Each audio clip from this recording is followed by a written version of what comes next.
നിയമസഭാ തെരഞ്ഞെടുപ്പിൽ ഇപ്പുറത്തുനിന്ന് ആരെയൊക്കെ കിട്ടും തങ്ങളുടെ സ്ഥാനാർത്ഥികളാക്കാൻ എന്ന യു ഡി എഫിൻ്റെ, പ്രത്യേകിച്ച് യു ഡി എഫിനെ നയിക്കുന്ന കോൺഗ്രസിൻ്റെ ശ്രമങ്ങൾ ഫലം കാണുമോ എന്ന് കണ്ടു തന്നെ അറിയണം.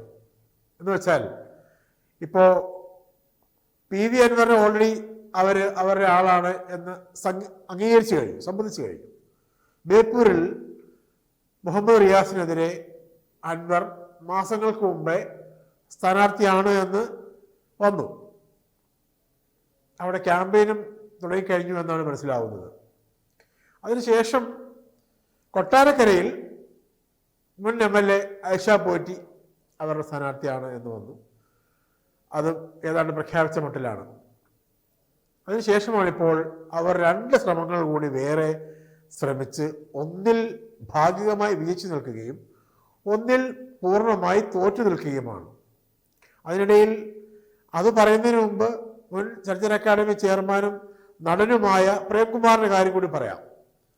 പ്രേംകുമാർ ഒരു പ്രഖ്യാപിത ഇടതുപക്ഷക്കാരനായ സമീപകാലത്താണ്. അദ്ദേഹം തന്നെ പറയുന്നുണ്ട്, ഞാൻ KSU പ്രവർത്തകനായിരുന്നു, കോൺഗ്രസ്സുകാരനായിരുന്നു, കോൺഗ്രസ് കുടുംബത്തിൽ നിന്നുള്ള ആളാണ്, അച്ഛൻ കോൺഗ്രസ്സുകാരനായിരുന്നു. പക്ഷേ പി കൃഷ്ണപിള്ള, കേരളത്തിലെ കമ്മ്യൂണിസ്റ്റ് പാർട്ടിയുടെ സ്ഥാപക നേതാക്കളിൽ ഒന്നാമനായ സഖാവ് പി കൃഷ്ണപിള്ളയുടെ ജീവിതത്തെ ആസ്പദമാക്കി സഖാവ് എന്നു പേരുള്ള സിനിമയും അതിൽ സഖാവിൻ്റെ റോളും വന്നപ്പോഴാണ് അദ്ദേഹം കമ്മ്യൂണിസ്റ്റ് പാർട്ടിയെക്കുറിച്ച് കൂടുതൽ, ഇടതുപക്ഷത്തെക്കുറിച്ച് കൂടുതൽ മനസ്സിലാക്കിയത്. അങ്ങനെയാണ് ഇടതുപക്ഷത്തിലേക്ക് ആകർഷണമായത് എന്ന് അദ്ദേഹം തന്നെ പറയുകയുണ്ടായിട്ടുണ്ട്. എന്തായാലും അക്കാദമി ചെയർമാൻ സ്ഥാനത്ത് താൽക്കാലികമായി അദ്ദേഹത്തെ ചുമതല നൽകി. ആ ചുമതലയിൽ നിന്ന് അദ്ദേഹത്തെ ഒഴിവാക്കിയപ്പോൾ അദ്ദേഹത്തിന് മാനസികമായ വിഷമമായി. അദ്ദേഹം ഇടതുപക്ഷ രാഷ്ട്രീയത്തോട് വിട പറഞ്ഞു. അദ്ദേഹം UDF പോയി VD സതീശനെ കണ്ടു. സ്ഥാനാർത്ഥിയാവുന്നു എന്ന് കേൾക്കുന്നു, നെയ്യാറ്റിൻകരയിലാണ് എന്ന് കേൾക്കുന്നുണ്ട്. ഞാൻ പറഞ്ഞു വന്ന മറ്റു 2 പേർ, ഒന്ന് G സുധാകരനും PK ശശിയുമാണ്. ഇപ്പോഴത്തെ ഒരു സമകാലിക ഗ്ലോബൽ അന്തരീക്ഷത്തിൽ വെച്ച് പറഞ്ഞാൽ യുദ്ധത്തിൻ്റെയും യുദ്ധത്തിൽ നേരിട്ട് പങ്കെടുക്കാത്ത രാജ്യങ്ങളിലേക്ക് ഉൾപ്പെടെ മിസൈലുകൾ അയച്ച് പ്രതിസന്ധിയും പരിഭ്രാന്തി സൃഷ്ടിക്കുന്നതിൻ്റെയും കോണ്ടക്സ്റ്റിൽ പറഞ്ഞാൽ 2 മിസൈലുകളെ CPMൽ നിന്ന് CPMനെതിരായി പ്രയോഗിക്കാൻ കോൺഗ്രസ് പ്രതീക്ഷിച്ചു, UDF പ്രതീക്ഷിച്ചു. അതിൽ ഒരു പ്രഹരശേഷി കൂടുതലുണ്ട് എന്ന് അവർ കരുതിയ മിസൈൽ G സുധാകരനാണ്. അത് പക്ഷേ CPM അടിയന്തിരമായി ഇടപെട്ട് നിർവീര്യമാക്കി. സുധാകരൻ എന്തായാലും CPMൽ നിന്ന് പോകുന്നില്ല, UDF കാൻഡിഡേറ്റുമാകുന്നില്ല എന്ന് ഏതാണ്ട് വ്യക്തമായിട്ടുണ്ട്. CPM ജനറൽ സെക്രട്ടറി MA ബേബിയും സംസ്ഥാന സെക്രട്ടറി MV ഗോവിന്ദൻ മാഷും ആലപ്പുഴ ജില്ലാ സെക്രട്ടറി R നാസറും CS സുജാത അടക്കമുള്ള നേതാക്കന്മാർ നേരിട്ടും അല്ലാതെയും G സുധാകരനെ കണ്ട് സംസാരിച്ച് അനുനയിപ്പിച്ചിട്ടുണ്ട്.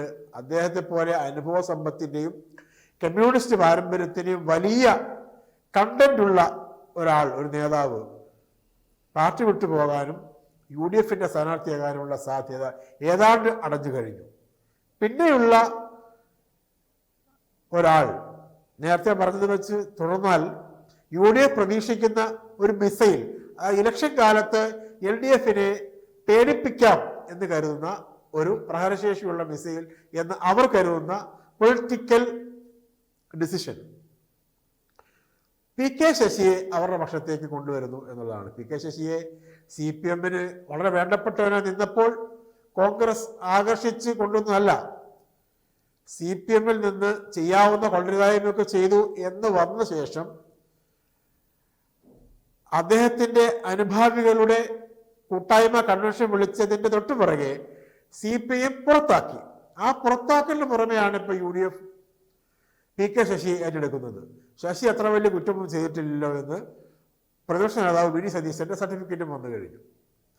പാലക്കാട് ജില്ലയിൽ തന്നെ ഒറ്റപ്പാലം നിയോജക മണ്ഡലത്തിൽ സ്വതന്ത്രനായി മത്സരിക്കാനാണ് ശശി ആലോചിക്കുന്നത് നേരത്തെ വന്ന കാര്യമാണ്. അങ്ങനെ വരികയാണെങ്കിൽ അവിടെ UDFന് വേറൊരു കാൻഡിഡേറ്റ് ഉണ്ടാകാനുള്ള സാധ്യതയില്ല എന്നും UDFന് സ്വതന്ത്രനായി PK ശശി മാറും എന്നുമാണ് കേൾക്കുന്നത്. UDFന് പൊതുവെ പ്രതീക്ഷയുള്ള UDFന്റെ സിറ്റിംഗ് മണ്ഡലമൊന്നുമല്ല ഒറ്റപ്പാലം. 2 തെരഞ്ഞെടുപ്പ് മുമ്പ് UDFിൻ്റെ കോൺഗ്രസിൻ്റെ പ്രമുഖ നേതാവ് ഷാനിമോൾ ഉസ്മാൻ നിന്നു. അത് കഴിഞ്ഞ് കഴിഞ്ഞ തവണയും തുടർച്ചയായി UDF തോറ്റുകൊണ്ടിരിക്കുന്ന മണ്ഡലമാണ്. LDF ആണ് അവിടെ ജയിക്കുന്നത്. LDFിൻ്റെ സിറ്റിംഗ് മണ്ഡലമാണ്.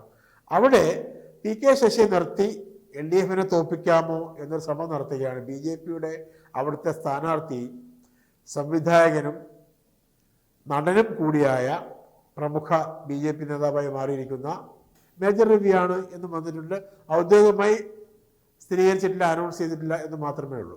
അങ്ങനെ നിൽക്കുന്ന ഒരു സന്ദർഭത്തിലാണ് ഇപ്പോഴുള്ളത്. അതായത് അൻവറിൽ നിന്ന് തുടങ്ങി ഐഷാ പോറ്റിയിലൂടെ, പ്രേംകുമാറിലൂടെ, G സുധാകരനിലേക്കും PK ശശിയിലേക്കും എത്തി നിൽക്കുന്ന, അല്ലെങ്കിൽ അതുവഴി എത്താൻ ശ്രമിക്കുന്ന കോൺഗ്രസിനും UDFിനും ഈ ഇലക്ഷനിൽ വർഷങ്ങളായി, ചുരുക്കി പറഞ്ഞാൽ കഴിഞ്ഞ 2 ടേമായി 10 വർഷമായി കോൺഗ്രസിന് വേണ്ടി വെള്ളം കോരുകയും വിറക് വെട്ടുകയും ചെയ്ത ആളുകളുടെ കാര്യത്തിൽ എന്താണ് തീരുമാനം എന്ന് പ്രാദേശിക തലത്തിൽ തന്നെ ചോദ്യങ്ങൾ ഉയരുന്നുണ്ട്. അതിൻ്റെ ഒരു കൃത്യമായ ഒരു ടെസ്റ്റ് ഡോസാണ് കോട്ടയം ജില്ലയിലെ വൈക്കത്ത് കോൺഗ്രസ് ബ്ലോക്ക് കമ്മിറ്റി ഒരു പ്രമേയം പാസ്സാക്കിയത്. ആ പ്രമേയത്തിൽ അവർ പറയുന്നത് കോൺഗ്രസ്സുകാരനെ സ്ഥാനാർത്ഥിയാക്കണം വൈക്കത്ത്. ദളിത് ബുദ്ധിജീവി എന്ന് ഇപ്പോൾ സമൂഹ മാധ്യമങ്ങൾ വഴി കോൺഗ്രസ് ഉൾപ്പെടെ ലോഞ്ച് ചെയ്യാൻ ശ്രമിക്കുന്ന സണ്ണി കബിക്കാടിനെ അവർക്ക് വേണ്ട. സണ്ണി കബിക്കാട് സ്വയം സ്ഥാനാർത്ഥിത്വം ഏതാണ്ട് പ്രഖ്യാപിച്ച മട്ടിൽ നിൽക്കുമ്പോഴാണ് കോൺഗ്രസ്സുകാർ പറയുന്നത് ഞങ്ങൾക്ക് വേണ്ട, ഞങ്ങളിൽ ഒരാൾ വേണം എന്ന് പറയുന്നത്. അപ്പോൾ അതൊരു സൂചനയാണ്, ഒരു ടെസ്റ്റ് ഡോസ് തന്നെയാണ്. അങ്ങനെയുണ്ടെങ്കിൽ മറ്റു പലയിടത്തും, ഇപ്പോൾ PV അൻവറിൻ്റെ കാര്യത്തിൽ പ്രാദേശികമായി അൻവർ തന്നെ നിലമ്പൂർകാരനാണ്. നിലമ്പൂരിൽ 2 ടേം ഇടതുപക്ഷ സ്വതന്ത്ര MLA ആയ ആളാണ്. അത് കഴിഞ്ഞാണ് ഇടതുപക്ഷത്തോട് കലഹിച്ച് അദ്ദേഹം പോയി ഉപതെരഞ്ഞെടുപ്പിൽ മത്സരിച്ച് തോറ്റത്. ഇപ്പോൾ അദ്ദേഹം ബേപ്പൂരിലാണ് പോകുന്നത്. കോഴിക്കോട് ജില്ലയിലെ മലപ്പുറം ജില്ലയിലെ നിലമ്പൂരിൽ നിന്ന് കോഴിക്കോട് ജില്ലയിലെ ബേപ്പൂരിലേക്കാണ് പോയിരിക്കുന്നത്. അവിടെ റിയാസാണ് സ്ഥാനാർത്ഥി എന്നതുകൊണ്ട് റിയാസിനെ തോൽപ്പിക്കണം, അതുവഴി കേരള രാഷ്ട്രീയത്തിലെ ഒരു പ്രത്യേക സ്പേസ് ഉള്ള വലിയ വിജയത്തിൻ്റെ ഉടമയാകണം എന്നാണ് അദ്ദേഹം ആഗ്രഹിക്കുന്നത്. മുഹമ്മദ് റിയാസിനെ അദ്ദേഹം മുഖ്യമന്ത്രി പിണറായി വിജയൻ്റെ മരുമകൻ മാത്രമായിട്ടാണ് കാണുന്നത്. മരുമകനെ തോൽപ്പിക്കാനാണ് അത്രേ. പിണറായി വിജയൻ്റെ മരുമകനാണ് മുഹമ്മദ് റിയാസ്, വീണയുടെ ഭർത്താവാണ്. പക്ഷേ SFIയുടെ യൂണിറ്റ് സെക്രട്ടറി മുതൽ സംസ്ഥാന ഭാരവാഹിയും DYFIയുടെ അഖിലേന്ത്യാ പ്രസിഡന്റ് വരെ ആയ ശേഷമാണ് അദ്ദേഹം പിണറായി വിജയൻ്റെ മരുമകനാകുന്നത്. ഒരു നേതാവിൻ്റെ ഭാര്യയോ മകനോ മകളോ മരുമകളോ ഒന്നുമാവുന്നത് സ്വന്തം നിലയിൽ ഒരു പൊളിറ്റിക്കൽ സ്പേസ് ഉണ്ടാവുന്നതിന് ആർക്കും തടസ്സമാകേണ്ട കാര്യമില്ല. ഇപ്പോൾ മറ്റു പലരും MV ഗോവിന്ദൻ മാസ്റ്ററുടെ ഭാര്യ PK ശ്യാമലയുടെ കാര്യമൊക്കെ വലിയ ചർച്ചയാക്കാൻ സമൂഹ മാധ്യമങ്ങളിലും അല്ലാത്ത ദൃശ്യമാധ്യമങ്ങളും ശ്രമിക്കുന്നുണ്ട്. DYFIയുടെയും ജനാധിപത്യ മഹിളാ അസോസിയേഷൻ്റെയും CPMൻ്റെയും ഒക്കെ പ്രാദേശിക തലം മുതൽ പ്രവർത്തിച്ചു വന്ന ആളുകൾക്ക് അവരുടെ സ്വന്തം നിലയിൽ രാഷ്ട്രീയമായി അടുത്ത ഘട്ടത്തിലേക്ക് പ്രവേശിക്കാൻ അതിനുള്ള ഇടം പാർട്ടി കൊടുക്കുമ്പോൾ അത് സ്വീകരിക്കാനുള്ള അവകാശമില്ലേ? അങ്ങനെയുള്ള അവകാശത്തിലാണ് മുഹമ്മദ് റിയാസും MLA ആയതും മന്ത്രിയായതും. പക്ഷെ PV അൻവറിന് അദ്ദേഹം മരുമകൻ മാത്രമാണ്. മരുമകനെ തോപ്പിച്ച് ജയന്റ് കില്ലർ ആകാനാണ് അൻവർ ശ്രമിക്കുന്നത്. അതിന് UDF കുടപിടിക്കുന്നു, കോൺഗ്രസ് നേതൃത്വം കുടപിടിക്കുന്നു. പക്ഷെ നമ്മൾ പറഞ്ഞു വന്നതുപോലെ ബേപ്പൂരിലെ സാധാരണ കോൺഗ്രസ്സുകാരും മുസ്ലിം ലീഗുകാരും PV അൻവറിന്റെ സ്ഥാനാർത്ഥിത്വം അതേപടി ഉൾക്കൊള്ളുമോ, അദ്ദേഹത്തെ സ്വീകരിക്കുമോ എന്നാണ് കണ്ടറിയേണ്ടത്. ആ കണ്ടറിയൽ കൊട്ടാരക്കരയിലെയും ബാധകമാണ്. 3 ടേം ഐഷാ പോറ്റിയെ MLA ആക്കിയ പാർട്ടിയാണ് CPM. അതിനു മുമ്പ് ജില്ലാ പഞ്ചായത്ത് മെമ്പർ, ജില്ലാ പഞ്ചായത്ത് അധ്യക്ഷ.